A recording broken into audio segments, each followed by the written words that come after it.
Up.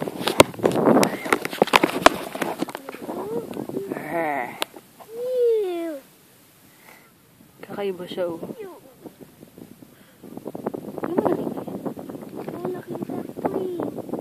Buti din natin nakapangan, tapos nagpulupot sa paa natin. Hindi naman yun. Ano yung pulupot? Kapitan yung paa mo, tapos ikot siya. Mga salitang bulikay talaga eh.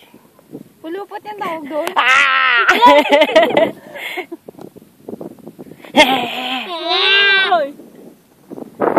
Pangat ng pao.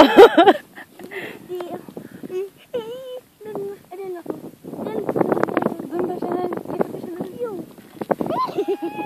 Ano ba naman yan? Yan lang. Picturean ko. Ay, mag-hi ka doon. Sa tabi ng ano, il. Il ba yan? Ayoko. Alam ko yan. Il yan. Si Ilma. Il yan. Si Ilma. Auntie Il. Auntie Ilma. Pakita mo to ko Ate Tintin, ha. Wala na tubig yung ano niya dito. Ito ay uri ng nilalang sa dagat. Si Il. Ilma. Di ba pag mga ganyan, oh? Di ba pag mga ganyan, fish pan? Di oh. Ano ba? Yung may mga bakod. Hindi ang fish pan. Ano yan? Bakod. Bakod.